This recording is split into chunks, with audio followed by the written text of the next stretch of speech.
shit. People equal shit. People equal shit. People equal shit. Come on. So after 7 long years, we finally arrive here. Borderlands 3, released on 9/13/19, being the most successful in the franchise so far. It continues off of the story of 2012's Borderlands 2. That being said, there leaves a question to be asked. Is this the sequel we have long awaited? One that will tie up Borderlands in a nice bundle? And to me the answer is no. And in this video I will be picking apart Borderlands 3's story in excruciating detail, as well as the gameplay and the lore. I will also be referencing Borderlands 1, 2, Tales, and the pre-sequel, but I will try to keep that to a minimum to keep this video comprehensive. I will be running under the assumption that everyone watching this has at least beaten the story of Borderlands 3. If any further explanations are needed, I will be happy to explain in the comments section down below. Obviously, there's going to be spoilers, and I will be looking at the story objectively and putting my emotions aside. I will also be looking at the gameplay and lore, making this a 3-part video. Timestamps will be in the description below. So first, I will give a little bit of a background so you know that I understand the source material. One of my best friends introduced me to Borderlands 1 at a young age of 8 years old. His older brother had shown it to him and he loved it, so we started playing together. We had a blast shooting bandits and laughing as we did it, and we played that for a few years until Borderlands 2 came out. We played it for another few years, and so did me and a best friend. I have bought Borderlands 2 on 3 different consoles, and I have probably plugged about 1,000 hours into it, so it's safe to say that that game is one of my favorites of all time. And I had always wondered where the story could go from the second game. And after a new DLC had dropped in the summer of 2019 for Borderlands 2, being the Commander Lilith DLC, the story seemed to have endless potential to go from. So what did we get? Well, let's start off on our favorite planet. The game opens up with its usual cutscene showing off the characters and gives you a good idea of what they all do. We have Flak, Cyborg that can use pets, Amara, the Siren who can phase project, grasp and slam, Zane Flint is himself with the drone, barrier and digiclone, and Mose with an Iron Bear mech. Flak is an experimental robot on a quest to discover who he is, Mose is an ex-Vladoff soldier, Amara is a crime-fighting siren, and Zane is a retired assassin who's the brother of the late Captain Flint from Borderlands 2 and Baron Flint from Borderlands 1. Unfortunately, we don't really know much about them individually, as Gearbox Software has had a habit of giving the playable Vault Hunters personalities in later installments of the franchise. So after selecting Zane because he's the one you thought matched your personality the best before realizing he has no endgame value, you are met by General Claptrap of the Crimson Raiders. It's actually quite a nice and short tutorial that glides you into the game's new mechanics, such as vaulting, sliding, and ammo change types. We will be covering all that, loot mechanics, new collectibles, some side missions that I feel are worth noting, and boss mechanics later on. So we go to raid a COV Stronghold, and it is a great reintroduction for veterans and a good starter for new fans. It also sets up the Calypsos from very early on, and shows how Gearbox has changed the flow of combat. Seeing Lilith again was definitely a treat, and her reintroduction was reminiscent of the one we got in Borderlands 2. The story also continues exactly where it left off in the Commander Lilith DLC of Borderlands 2, with the Sun Smashers, a local bandit tribe, fighting the Vault Key in the desert that the Crimson Raiders had previously lost and are giving it to the Children of the Vault, of which Troy and Tyreen lead. Your next task is to go meet with the Chief of the Smashers, who is Vaughn from Tales of the Borderlands, as well as Borderlands 2's Fight for Sanctuary DLC. Vaughn doesn't really change from Fight for Sanctuary to here, but he is a welcomed addition to the story. So we have to take Vaughn to Lilith, who met in FFS, and there's a few where'd you go kind of things thrown around, and we learn Vaughn's joined the clan and become its chief. There's some talk about the Vault Key and not much else. Then we are sent to meet Ellie, and she's the same as we last saw her. She also now runs the Catcher Ride in place for her late brother Scooter, who died in Tales. We're then sent to get a runner and go to the Holy Broadcast Center to get the vault map back from the COV, as it is the last confirmed location. On our way there, Vaughn tells us that Tyreen is the star of the show, while Troy, Tyreen's brother, runs the cult of propaganda. We then meet the spokesman for the Children of the Vault, Mouthpiece, who is also a dubstep DJ who plays the organ. After killing him, Tyreen and Troy appear through the hologram for the first time, where their personalities are introduced. Tyreen and Troy are both cocky, pompous, and want to be stars of the show, with Tyreen being the center of the universe. And the chemistry between Tyreen and Troy is great, but they also should have made Troy more serious just to contrast Tyreen, as it would have been a better dynamic. It would have made them more of an appealing duo, and certainly would have made the later half of the game more interesting. The writers at Gearbox decided to make Tyreen and Troy EchoNet streamers, essentially streamers on the Borderlands universe's internet, It's a decent premise, but they don't really do anything to lampoon the whole streaming thing at all, at least outside of a few jokes here and there. Tyreen also explains the husks, and we also get a teaser that Tyreen knows things that we don't with the line, "You're my biggest follower, Vault Thief, you just don't know it yet." This sets up for a big twist, but we can assume that they are trying to show Tyreen and Troy know where the vaults are without needing the map. Or they know we're bringing it to Athenas, but it just kinda comes off unclear in retrospect. Also, Tyreen just explaining the husks flat out is a bit disappointing. It would have been much better to be explained by watching her do it to someone specific, someone we know perhaps. The husks were intriguing, and there was a lot of mystery that was killed off before it really had the chance to grow. We then bring back the map to Lilith, and she sends it to Athenas. She fixes the map, we fight off the COV. I will say this now that it has been established in previous games that only sirens can charge a vault key. We're going to note that for now, but we will be jumping back to it eventually. Now, Tyreen tells us that she basically knows what the vault map contains, at least on a surface level. We can assume that this was supposed to be the payoff for us being her biggest fan, so to speak. After killing off the COV, we finish building a ship to get off Pandora. Before we clear for takeoff, Tyreen and Troy attack in the flesh, and Tyreen steals Lilith's powers. Rather than kill her when they get the chance, they leave her for their followers to deal with. Tyreen and Troy showing up is great, but it doesn't make sense how Tyreen can overpower Lilith, who is arguably the most powerful siren we know of at the time. Now, I'm not against the idea of them making a more powerful siren, however, at the same time, I can understand why they didn't want to kill Lilith here for the sake of the plot. That being said, maybe they should have, but we'll get to that towards the end of the video. Furthermore, it doesn't make sense why the Calypsos wouldn't snip that bud while they're given the chance to, as it would have been really easy to do it. Troy's ability to siphon powers from sirens is very unique, and we have not seen that so far. It's a fresh and interesting idea that was added. Troy also mentions Katagawa setting his appearance up later in the story. So I don't know if this was a design choice, but Lilith uses her powers to try and talk to the Vault Hunter right after they're stripped, and then switches to an Echo. I guess somebody overlooked the design choice, or this could have been a clunky way to show that Lilith's powers have faded. I also despise how after this, the objective becomes talk to Ellie, only for her to say, "Now's not the time for talk, amigo." Like, really? Did anybody think how stupid that looks on paper? It's just ironic and sets the tone for the story. Ellie also asks Lilith to name the ship after we hit orbit, and they're standing exactly where you can see the Sanctuary 3 neon sign in the background. The little things like that are very important, and they become distracting if there's enough of them. Little things can also help and or hurt an atmosphere and tone of a game. Moving on, us leaving Pandora has been a long time coming, and it feels natural that we say goodbye. We've done quite a lot across 4 games, and it's a very nice send-off for Pandora. Except we have to come back here at the end, so that didn't really last long. However, not much has changed on Pandora, and it still keeps its amazing atmosphere.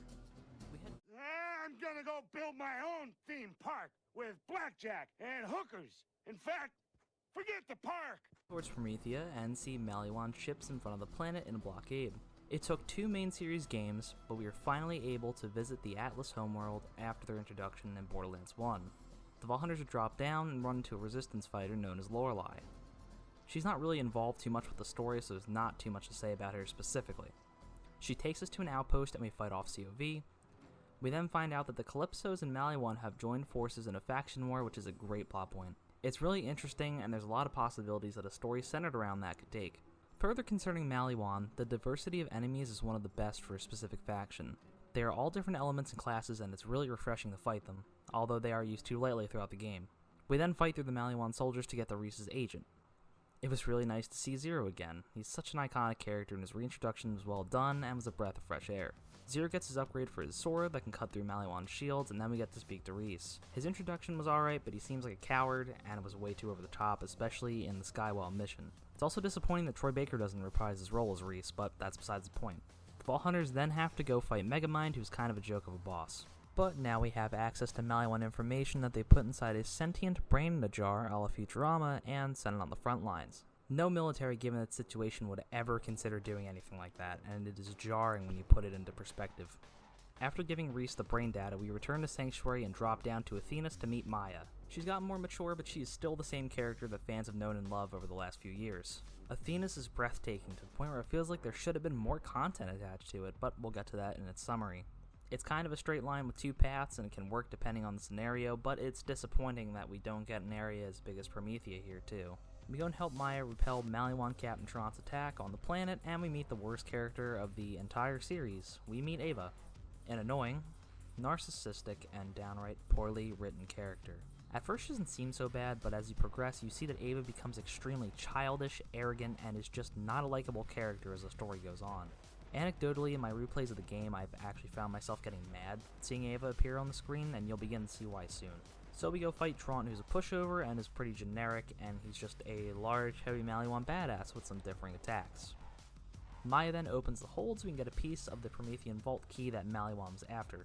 Going back to Sanctuary, we give the piece to Athenas and then head up to Skywell to help Reese destroy Katagawa's laser. So we run through while hearing off-putting dialogue and disable a Maliwan laser, blow up a space yacht, and then kill Katagawa Ball, which was an alright boss fight with some dynamics. I fail to understand why Katagawa didn't laser Atlas HQ, but instead decided to destroy some of Reese's favorite stores. Katagawa wants Reese to join him, and that makes sense, but before they even get near the laser, Katagawa should have hit Atlas HQ. Did you think Reese was just going to have a sudden change of heart and decide to join up with him?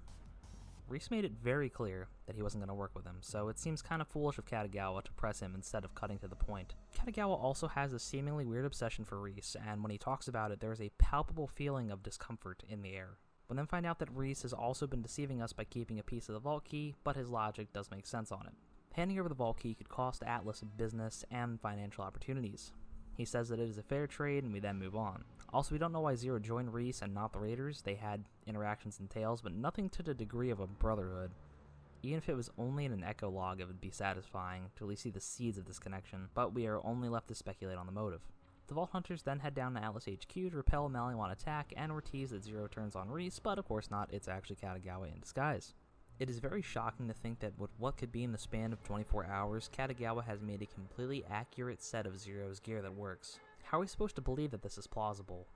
And if he discovered how to duplicate the tech, then why wouldn't he be shipping it to Maliwan soldiers en masse? None of that is ever explained, not in an echo or character quotes. Moving on, we kill the most annoying boss in the game, and we finally get to open our first vault in Borderlands 3. We talk to Reese on the bridge after giving Athenas the vault key, and Reese gives us backstory on Atlas and the vaults by saying that Atlas Corporation paved over it. Now we're supposed to ascertain that Atlas didn't know it was there, but with the way Reese describes it, it makes it sound like they knew full well and didn't care about it. We then see Ava try to convince Maya that she should go to fight the vault monster because she thinks she's ready. Obviously, Maya thinks it would be better for Ava to stay on the ship, but Ava's stubbornness and childlike attitude come out clearly. Remember when I said Ava gets worse? You're about to see why here. Teaming up with Maya on this mission is actually a lot of fun. So we run through the Neon Arterial while Troy and Tyrene are making fun of Atlas and calling their cult to try to kill us. The dialogue with them does do a good job of showing their siblinghood, as well as the style of the Borderlands humor. So we make our way down to the vault, killing Guardians along the way, which are back in a more class-based way. After placing the vault key, we fight the Rampager, which is actually the first hard boss in the game, and its design is great. We kill the Rampager, go into the vault, and find out that the vault on Promethea is linked to the one on Eden 6. Now knowing our next destination, we leave the vault and see Maya and Ava arguing. Ava, I'm trying to keep you safe. By just ditching me on the ship? You said I could be a vault hunter like you! You promised! You will! When you're ready. What's up, bitches? Ow! Troy, look what they left for us! Thanks for doing all the hard work. Man, you vault thieves only think with your trigger fingers, huh? Keep this up and I'll be a god for real. We'll be gods. That's what I said. Now, let me do my thing.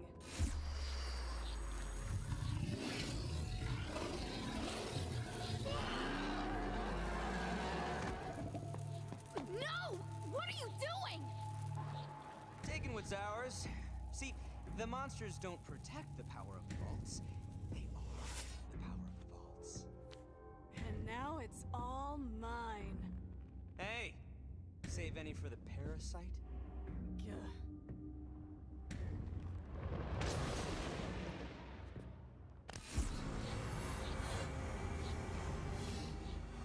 We're leaving. Now. We should be kicking their asses! So who's the brat?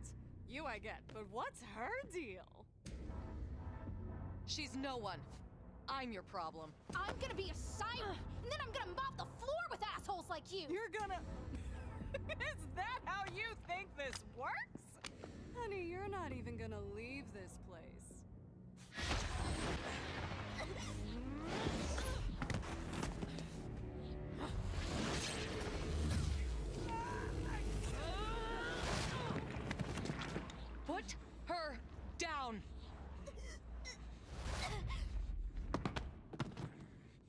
That's what I thought.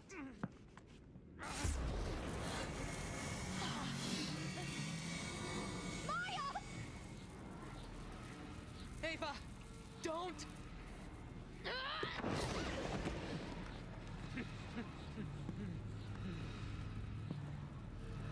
Be ready.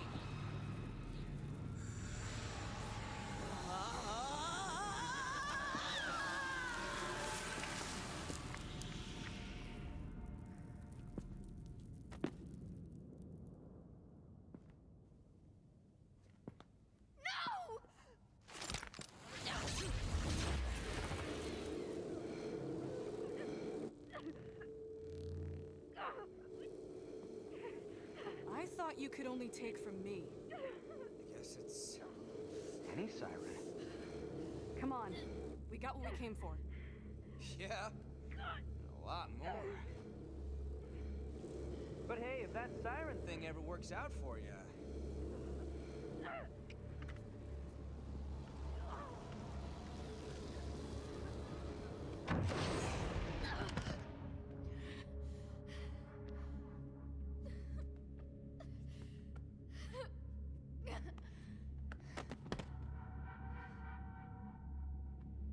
As they bicker, Troy and Tyrene teleport in, and Tyrene leeches power from the Vault Monster.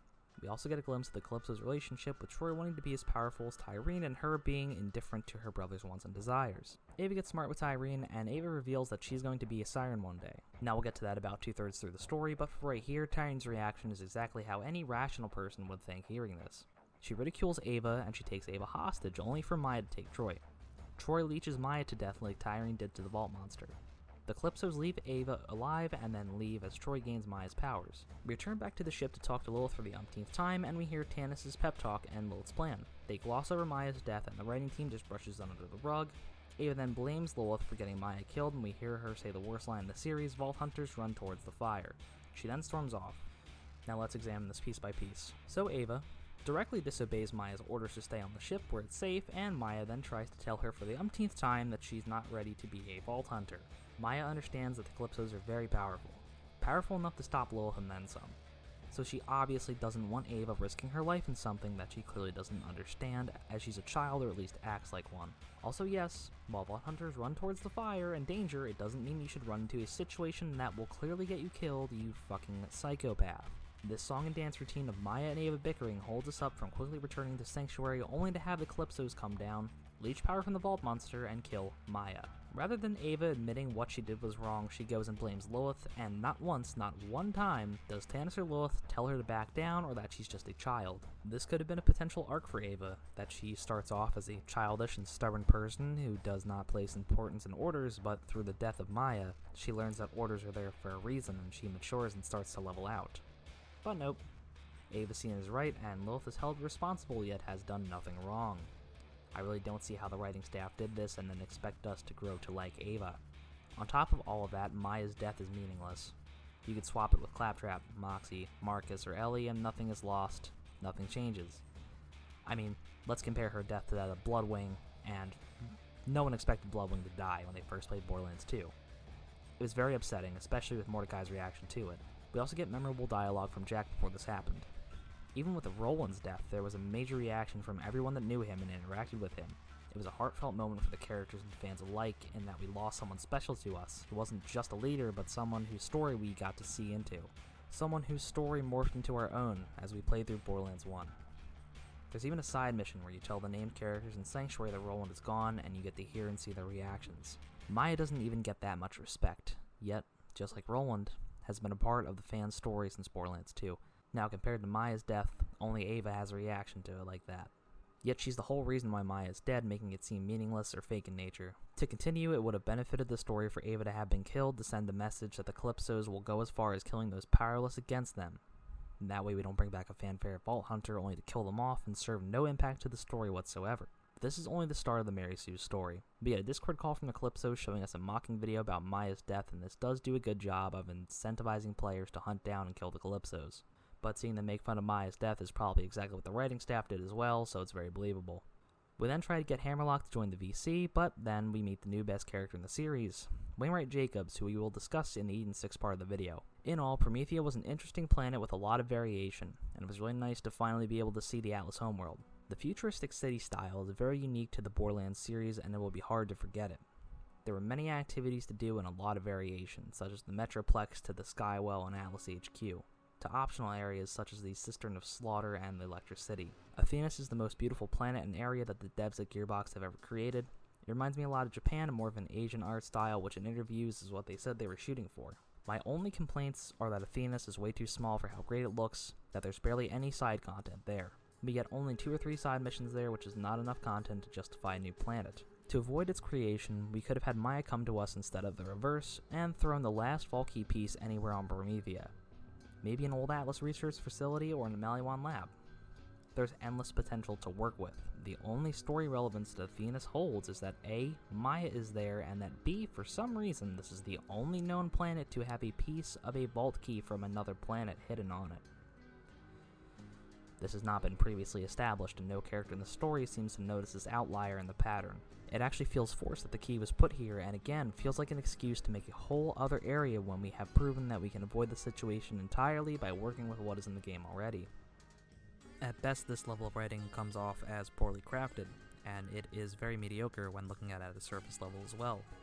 Am I complaining about more content? To a degree, yes, the game could have benefited from more quality content rather than quantity of it, as it severely lacks both. Am I complaining about more content? To a degree, yes, as the game could benefit from more quality content rather than quantity, as it severely lacks both, but we'll get to that when we do. See the idiot right here, too fucked to beg and not afraid to care. What's the matter with calamity anyway? Right, get the fuck out of my face. After talking to Wainwright, the Vault Hunters drop pod down to Eden 6 and find the vault and help Wainwright. We go to rescue Wainwright from the COV, and then we are tasked to go to the Anvil to rescue Wainwright's boyfriend Hammerlock. We travel to the Anvil, which is a COV prison, and we meet up with Brick. We find out he's a part of the B team, who were hired mercs to break Hammerlock out of jail as they were friends in Borderlands 2. Long story short, we meet up with Tina and Mordecai to make a bomb to jailbreak Hammerlock. We fight another uninteresting boss known as the Warden, who is a Goliath that gets all his health back if we can't kill him while he's low on health. We then meet up with Hammerlock. We find out that Hammerlock got sold to the COV by his sister Aurelia, whom he's always had a rocky relationship with, as she's always despised him. See how I glossed over all of the returning Vault Hunters and Lilith's friends like I did? The story does that as well, and not once more is there any other main mission with the B team, and not once more do they appear on screen with nor talk with Lilith. These people that have known each other for years upon years do not speak to one another during the game. We also get no backstory as to why they have stopped being a part of the Crimson Raiders, as in the ending of FFS, groups were going to hunt vaults on different planets. What happened to that plot point? Because clearly the plan fell through, and just because the Vault Hunters all head to different planets does not mean they stopped being Raiders. The B team were delegated to the role of side characters with only one story mission each per character, and only one with them as a whole team. Now, I don't mind them not having a big role in the story, but seriously, you don't have them ever directly interact with Lilith on a meaningful level ever. This is a seriously missed opportunity yet again to give the story some depth, but hey, fucking details. We go back to the lodge where Hammerlock and Wainwright plan to break into Jacob's manor to steal part of the vault key. Aurelia also calls us and tells us to meet her in the manor where she will pay us to leave the planet. So we ring the doorbell, go in to meet Aurelia, and then Troy phase locks us through the door and we have a chat. We find out the Calypsos want the Eden 6 vault key, and we also see that Troy's becoming resentful of Tyrene, setting up a possible arc. Wainwright saves us, and we search for clues to find the vault key. We find out that Troy can imbue COV with his power and turn them into Anointed, who have iridium-infused powers. We then fight a wall-hacking, AoE damage-dealing tank. After killing the tank, we open a trapdoor and find a literal record with a message from Montgomery Jacobs. We also get to enjoy more of Wainwright's dialogue in this mission. We are then tasked to start a Jacobs resistance, and we're sent to go meet the gunslinger Clay, who will help us get guns and an HQ for the resistance. This part of the game is made solely to pad out the runtime as well as Ambermeyer, at least that's what it feels like. There's no real importance to the resistance. It feels like a waste of time, and there could have been more creative routes to finding the vault key fragments, but this is what we got. We rescue a gunsmith, get Reliance back up, and we go to the lodge to hear a drunken Montgomery Jacobs, who is Wainwright's dad that was tortured to death by Troy and Tyrene, and he tells us where to find the pieces of the vault key. We first go kill an Endo-Tyrant and we meet Balex, where Ice-T's soul has been stuffed inside of a teddy bear who used to be a navigator for the family jewel, which is Montgomery's ship. It crashed after him and his combat AI girlfriend had a rough breakup. We then kill Genevieve, who was his ex, and we get the Valky piece. We then help Clay find his group of rogues and help him track him down. We find out there's a traitor amongst them who we find and kill for the Vault Key piece. We then go to Black Barrel Cellars and find the last piece of the Vault Key. Clay's a good character, he's charismatic and charming, and it is very easy to enjoy the parts of the campaign involving him, at least on the first playthrough. However, the areas he's in are not that important to the story, but hey, at least there's a positive to it. We then get to kill Aurelia, who has been antagonistic since her involvement within the story of 3, and we get to do some justice for Hammerlock. I know a lot of people like Aurelia, and I'm not one of them personally, but it felt natural for her to be a villain, and she should have been involved more throughout the story.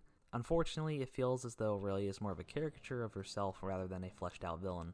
To continue, we then find a path to the vault, let Tannis craft the key, and kill Grave Ward. The art team did a great job with his design, but he's a very easy boss to kill, so we dispatch him and enter the vault. We then find out Eden 6 is connected to Pandora, Promethea, and a secret vault. Tannis then gets kidnapped, and we have to go rescue her from Tyrene and Troy. Ava interjects, "Shut up, Ava, go back to your room crying." Overall, Eden 6 is charming, but there's so many areas that feel way bigger than they really should have been, and some areas feel entirely unnecessary. With that being said, Clay and Wainwright were the two new best characters into the story from a writing standpoint. They're charming and funny, which makes it odd that they were not involved with the story more and should not have been just exclusive to Eden 6. At least Wainwright should have been, since he's the leader of the Jacobs Corporation. To cut out useless content on Eden 6, they could have pushed that towards Athenas as it's underdeveloped, and I feel as though it has much more potential than a giant swamp planet. To reiterate, the story mission involving the creation of the Jacobs Resistance has no impact on the game whatsoever. It is a waste of time and made solely to pad out the runtime of the game. Yet these missions make up a good portion of the time spent on Eden 6. It's also disappointing that there is no reference to Eden 5 and Gage's involvement within the Vault Hunters found in Eden 6, as one would think that 5 and 6 are not too relatively far apart. The only reference we have is a holotape on Promethea. We'll jump into all the characters that do not return later, that I promise. The designs of areas like Jacob's Manor and the Cellars, as well as the Voracious Canopies, were fantastic, but it is not enough to save Eden 6 from its lack of long-term content that will keep players returning. Here we go again, motherfucker, yeah. We go back to Pandora, unfortunately, but we go to Roland's Rest. Roland's Rest is a very important place for all the past Vault Hunters, as it is the final resting place for Roland with messages written on it from the characters. What would have been a good use for the rest is if the past Vault Hunters came here or something to that effect to help us stop Tyrene and Troy. Without getting too far ahead of myself, Vaughn was sent here by Lilith and we head down to meet up with him. So we find out from Chris Hardwick, in case you didn't recognize the voice, I didn't at first, that Tannis is being held by Penn and Teller at a murder festival called Carnivora. Then Tannis starts using this device to speak to us telepathically, which is a horrid explanation for what's really going on considering echoes exist for a reason. We then do a filler mission to get past the gates of Carnivora, then do filler to chase and disable Carnivora, speedrun down through the guts to fight the Agonizer 3000, which is probably the most unique boss fight in the game considering it is a giant mechanical death-dealing skeleton, but it makes it more tragic that it doesn't drop anything worthwhile. Penn and Teller's dialogue flows well, going through it is entirely entertaining. So after killing the new Terminator, we find out that Tannis is a siren. Shock, gasp, I know, brilliant plot twist. So the explanation for her powers is that she got them from a guardian angel, as a gift. Now if you look at the Iridian writings narrated by an ancient siren known as Nereid, we see that sirens pass their powers down after their deaths. Hence why Maya said that Ava would be a siren someday, and judging by this statement it is implied that sirens can choose who gets their powers. So it's odd that Angel, who's the guardian angel, would give Tannis her powers as they really haven't interacted. It could be that maybe Angel feels a connection to Tannis and the fact that they're both loners, both obsessed with technology, but it seems like a last-minute idea that wasn't thought through enough. It also could have happened due to random chance though. Tannis also gives example of her siren powers as if veteran players wouldn't notice. I can't speak for those whose first Borderlands game was 3. An example would be her statement on Sanctuary 3 that having another siren on board would be nice. She also fixed the vault key like I had previously stated as well, and a few other things that she does clarify in her explanation. The twist kind of falls flat in that regard. We talk to Lilith again and she reveals that she hid that Tannis was a siren, which makes no sense because that means there was literally no reason for this reveal to exist. Why would you not tell your most trusted agent that Tannis is a powerful siren? There is no motive to do this, and there is nothing to gain from this as well. It simply does not make sense logically. Moving on, also talk about the Great Vault and Shut Up Ava. Guys, can we make a meme out of Shut Up Ava? Anywho, we go to find the Great Vault that we aren't 100% sure exists, but we go to kill the Calypsos, so we can't get past the turrets that Troy phase locked and turned even though he doesn't have the power of phase shift. I know this seems like a nitpick, but it's actually because this is a plot point that we can't get past these turrets. Now we have to go to another filler area because Athenas can't phase shift 2 turrets, apparently. So we have to find an iridium amplifier. Now if you're beginning to see a pattern here, it's because this is the moment where most people recognize that there are many moments in the story that happen solely just to pad out the runtime, and it is glaringly obvious upon late scrutiny. So we go to the hidden lab, load a reactor, pick up the amplifier. We bring it back, Roland's Rest, head to Sanctuary. We get in the VC with Troy, and he phase locks the entire moon of Elpis. It is revealed that Pandora is the Great Vault, and that the key is Elpis. This plot point is very well done, and Troy and Tyreen are actually really threatening here. It helps us solidify that they are a genuine threat. Athenas then states the obvious before we head to the Great Vault. Lilith sends Ava as backup, solidifying that Maya's death actually held no meaning whatsoever and undermines everything that Maya was trying to do. We travel to the Great Vault and get reminders that other characters were in this game too, with brief contact over the EchoNet. We have to interact with Ava again, and apparently her and Tina are friends when they have never interacted previously in the story. Literally not even one time in any Echo. I am fucking astounded that this story got off the editor's desk, and then again, maybe there was no editor, which would explain a lot. Now Ava says that Tina gave her a bomb, which means that Tina did not interact with any former Crimson Raiders, only Ava. The only character the B team interacts with are Wainwright and Ava, and no former Raiders. They also don't even know about Maya's death, at least not to our knowledge. I think that it's very disrespectful to the previous games to do this with these characters. It actually is really distracting when thinking about it, and it's really disappointing thinking of the story that we could have gotten. It is hard to think that the writers were willing to ignore all the relevancy and connection that the B team had to the Crimson Raiders. It honestly feels like they were trying to pretend that the FFS DLC did not happen, almost the same way they retconned the Watcher, but I'm getting ahead of myself again. Moving on, we get to see Troy and Tyreen argue as we mow down more of the COV. We then find Troy charging Elpis using Tyreen, which is simultaneously killing her. We fight Troy and we enter the second worst cutscene of the game. It appears that we kill Troy and Tyreen. Ava gets Maya's powers back. This is the only significance that Maya has in the story, keep that in mind, and rather than Lilith saying anything important, she says that Maya had a plan all along. I don't think dying prematurely was part of that plan, especially when it was Ava that got her killed. The only reason Ava exists is to take on Maya's mantle, taking her place, when it should have been that she exists as her student, and we get to see an actual bond form with character growth. So if you think about it and put it under a microscope, Maya was only brought back and killed off to be replaced by a worse version of her. That is so blatantly disrespectful to the stories that have come before at this point that it is hard to comprehend that some of the writers for Borderlands 3 could have been on the staff for 2. Storytelling is very important to any source of media, especially in a franchise that spans across a timeline. So to see connections, actions, former characters, weapons, and weapon types omitted for weak and vague reasons, it makes the story derived from it unpalatable. I can understand that the story for Borderlands 3 had rewrites and that the writers had a hard time with it, but if they think that this is the best idea for their story, then I would hate to see the ones that were rejected. Continuing, Ava asks about Lilith's powers since she got hers back and Lilith didn't, which gives away that Troy is dead but Tyreen is left alive. This is a major missed opportunity where Troy accidentally kills his sister that beats him down as long as we've seen them. It's even more disappointing realizing that Troy is a much more interesting character. He's a male siren with a sword and wings, and he has had many firsts in the main series games. But Synthid. Parasites can't survive without their hosts. There's actually a type of parasite that can survive without a host known as facultative parasites such as nematodes. Supporting this, the definition of the word facultative means occurring optionally in response to circumstances rather than by nature.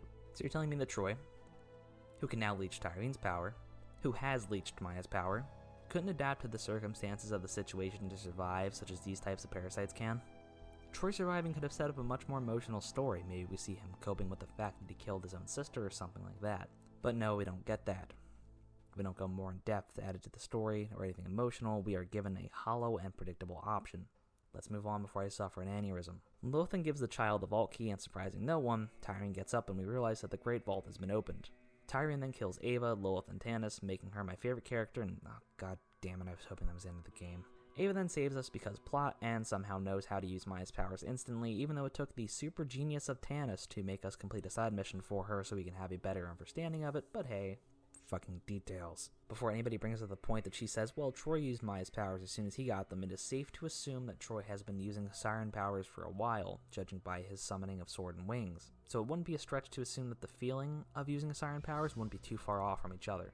We also know that Ava didn't read Maya's book, as there was no dialogue hints to it, and taking into account that Ava has a very aggressive personality, I think it would be safe to assume that she would find reading a book to be boring. We then find Tyreen's Echo, and just like every other time in the game before we go to a new destination, we get a phone call. It's almost as if no thought went into why we go to those destinations, and it's almost as if the story has a very simple yet ineffective formula that loosely makes us get involved with these characters who we barely get to know. So Typhon de Leon calls, and now we have to go to Nekro, the homeworld of the Iridians. Then in this Pandoran vault we find a device that can translate Iridian language, which is huge for the series as we've never had anything like that. So we scan a slab in Athenas' lab, and we hear a message from the siren Nereid that we referenced earlier. We also learn that Nereid kills all the Iridians, which we'll talk about in the third part of the video. Just know that Borderlands 3 lore is much better than the story, and the quality of it is surprisingly great. It's gonna be stopped. Somebody criticized me the other day because they asked me what I do, and I said, I'm gonna bomb the shit out of them. It's true. We head to the planet, speedrun through and meet Typhon. He takes us down to the machine, which is what Nereid used to seal the destroyer away inside of Pandora. To open the door to the machine, we need 4 vault keys, meaning the last one is on the planet of Nekro. So we go to the vault, and I swear if I hear the expression, like I always say, one more time, I'm gonna cut my ears off with Play-Doh brand scissors. So long story short, we get the vault key from Typhon's dead wife's grave, find out Troy and Tyreen are Typhon's kids, and go into the vault before heading back to Sanctuary. We travel back and open the machine and go into the Pyre of Stars. Again, the art team nailed the look of this area, and the mood is great, except when we have to fight COV for the umpteenth time. To make a long story short, we plug our keys into the pedestals and the Pyre in order to power the presumed button to the machine. Tyreen then shows up to the Pyre to stop us from closing the vault. So Tyreen breaks the catalyst in the machine, she then again avoids killing Lilith where she should have, and then Typhon stops her temporarily. We then get some of the worst dialogue in the series, making Tyreen sound like a spoiled brat. Again, an argument for Troy taking her place could be made upon examination. Tyreen then kills Typhon and leaves, letting the rest of the Vault Hunters live for plot convenience. So Athenas opens a wormhole and we hop through to kill Tyreen. Tyreen sacrifices herself to the destroyer, and we fight Tentacle Hentai Monster Man. Her design is creepy and unsettling, and to be honest, it startled me the first time I fought Tyreen. However, this fight, like many others, is extremely easy. It's underwhelming, and the build-up to it just doesn't seem worth it at all. It falls kind of flat, unfortunately, but killing her does bring satisfaction. I think it's more from the story being over than anything else. We now see the worst cutscene in the game and the entire series play out. So Lilith gets her powers back, and that loose end is tied up. We loot the vault and then leave and shut up Ava. While Albus gets closer to Pandora, threatening to destroy it, Lilith repeats the worst dialogue of the series again and gives control of Sanctuary to Ava before fusing with Albus. Ava then acts like she's known Lilith her whole life, voicing over Lilith possibly sacrificing herself to save a planet that has taken everything from her. I think we all know that Lilith is still alive, and in fact, the head of Gearbox's story group, Randy Varnell, has said that Lilith is gone for a while. So there's literally no reason to care about the story anymore, and that tease that Lilith sacrificed herself has no payoff. I also don't understand why Lilith sacrificed herself for Pandora. I understand that Lilith wants to save Pandora, but if Lilith had the power to literally stop the moon from hitting Pandora, then why does she lose a 1v1 with Tyreen? But folks, this apparently was the best story the writing staff could come up with. This is why earlier in the video I said that Lilith should have been killed off in the beginning because she has no impact on the story until the end, and even so, the ending should have been us leaving Pandora to be ripped apart. We have been on this planet for 4 games, and it would have been a great send-off. There's been too much on Pandora to the point where it becomes stale to see after a while. To solve this, maybe you could have had us go to Athenas, grab Maya to be the new leader. Not much would change other than who dies, because even if, let's say, we don't kill off Lilith at the beginning, we could kill her or Ava in the Promethean Vault. Or you could have had Tyreen show how she makes her husks by making Lilith one, and that would act as our explanation and hit our emotions. There were so many other options, but the writing team took one of the most derivative ones. And why the fuck would she hand the Sanctuary over to a child who got her mentor killed because she couldn't follow orders? Ava has had everything given to her, from her powers to her mastery over them, and now the Sanctuary. She's as much of a Mary Sue as Rey is from the new Disney films. There's no arc or depth to this character, she's just whiny, narcissistic, and a likable character that we've seen at least 100 times over. Plus, Athenas is a super genius and now is also a siren. You're telling me you wouldn't hand over the ship to her? Or Moxie? Are you fucking serious about this shit? And don't even get me started on how throughout the entire game our character is useless in the cutscenes. Gearbox wants us to feel like we're a part of the world with unique character dialogue, and yet they will not show us in cutscenes, making our character pretty much irrelevant to the narrative. It feels as though we're only there to push the plot forward, kind of like with what they did to Maya. I don't understand how in 2019 we don't have our Vault Hunters in cutscenes yet. One would think it would have been natural evolution from 2 to 3, but I guess not. I'm also going to assume that the Vault Hunters will be brought back through DLC, but that means Ava will be our new commander, that we will have to interact with fairly often if the base game is anything to go off of. Also, why do Reese and Vaughn only interact in the credits? Their treatment, the treatment of the B team, and what they have turned Lilith into, and what they did to Vaughn and Reese is inexcusable. Borderlands 3 should have truly felt like a direct sequel to Borderlands 2 and not a partial one. Any previous character relationships and interactions was tossed out the window for a new set of characters that were not elaborated on. Borderlands 3 suffers from the same problem as The Force Awakens. That's a tongue twister and a half. It props up new, less interesting characters in place of the ones that we all know and love, and it compromises the integrity of its story for this. It is actually very interesting to compare the two, and I will continue to do so in another video, possibly. To continue, the story is a tonal mess and is child's play compared to that of Borderlands 2. They also decided to remove whatever relevance the watcher had from the story, so the setup from the pre-sequel was entirely ignored. The flaws in the story are too overwhelming and plentiful, and it brings the replayability of the game down for a lot of people.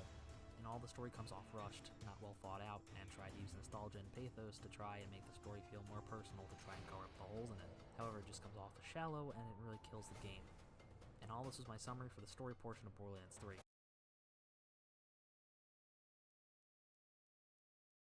Hello everyone, my name is cited and welcome to the channel. If you are a first-time viewer, which I'm sure you are, then this might seem like a complete oddity for me to post.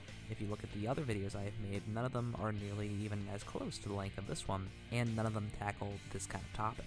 I actually took an extensive break to figure out what kind of videos I wanted to make, and after watching a lot of Mauler, Rags, and Darkside Royalty Lord Joker, I have decided that I want to do video essays, sort of long-form critiques, if you will, of media, be that movie or game. The whole point of this kind of series of this channel will be to influence a higher standard for media. I also will be encouraging people to critically think about the media that they consume, whether it be a video you see of mine or not. Just in general, I would like to promote the thought of critically thinking about things. I feel as though it's something of a lost commodity. Now I know this video itself is not perfect. This video was actually redrafted 3 or 4 times, and I had to remake the whole video from scratch twice. I also took the video apart and put it back together 3 times. This is not the best representation of my work, and it will continue to improve as I have taught myself many things through editing this. I will be making more of these, and if you guys have any suggestions, please leave them in the comments section down below. I would also appreciate if you guys gave me constructive criticism. That is the only thing I will ask you to do. I like to keep making more of these videos and increasing the quality as I do so. Also, if you've noticed me saying throughout the video parts 1 through 3, this video was originally an hour and a half long, and unfortunately my shitty little 2014 laptop could not handle it, so I had to split it off into different parts. Though at this time, I don't know if I'm going to have 3 parts. It could end up being 5 or 6 by the time I'm done redrafting the script again. So if you want to see me cover more of Borderlands 3 and other topics in general, then I hope to see you guys in the next video, whatever it may be. Thank you all so much for watching, and I hope to see you all in the next one.